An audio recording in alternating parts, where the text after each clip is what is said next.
Olha, você lê lá no Sun Tzu, qual é a regra número 1? Você tem que conhecer o seu adversário melhor do que ele conhece você e melhor do que ele conhece a si mesmo.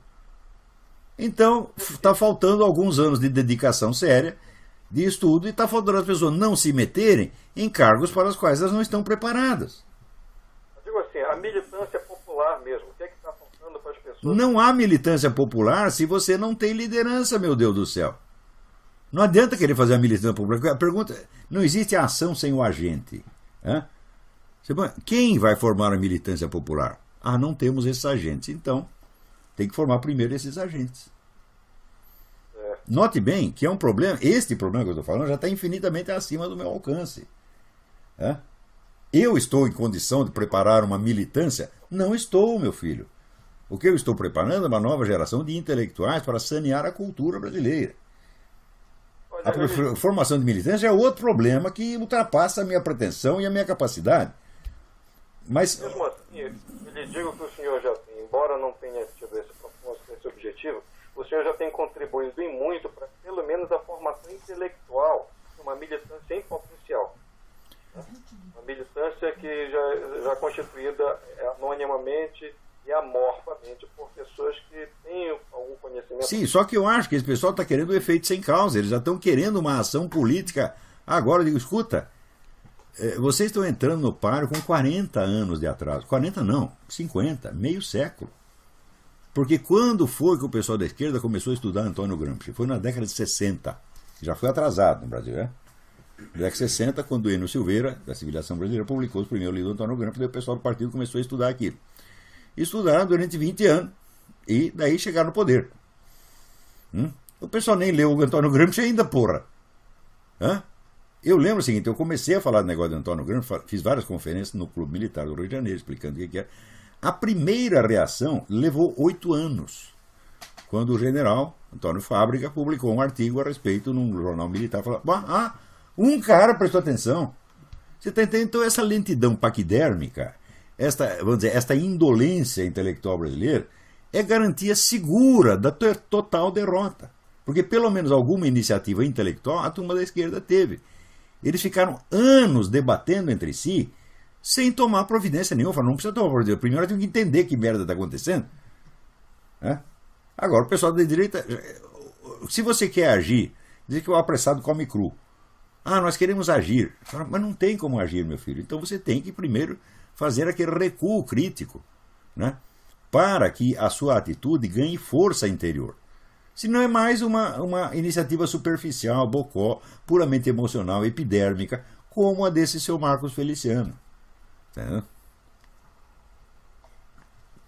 Então, se não existe, vamos dizer, uma intelectualidade séria, então nada é possível fazer.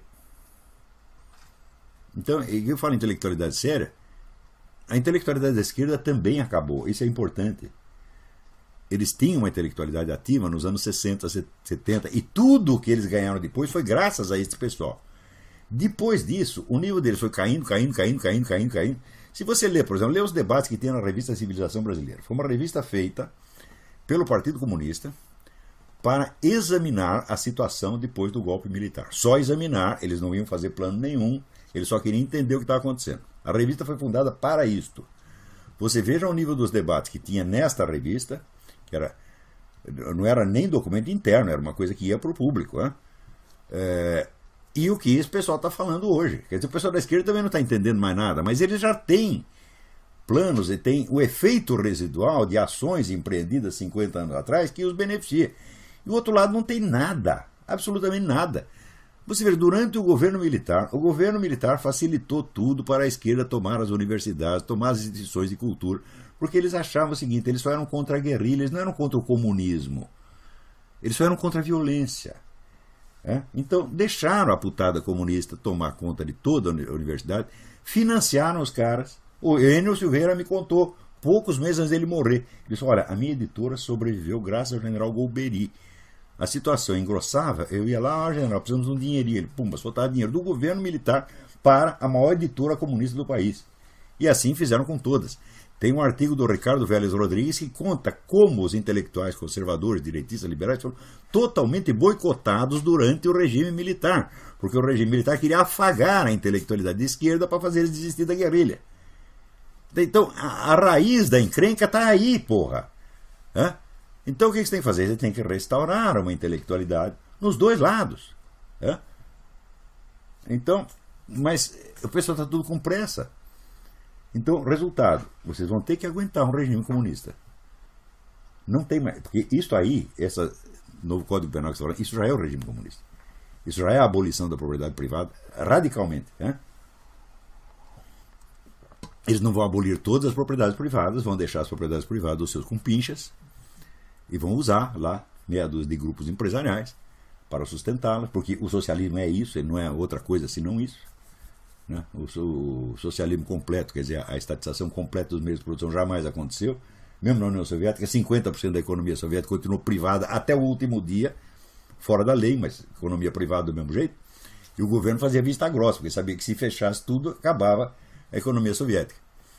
Então, o Brasil já está sob um regime comunista. Meu Deus do céu, as pessoas não entendem isso.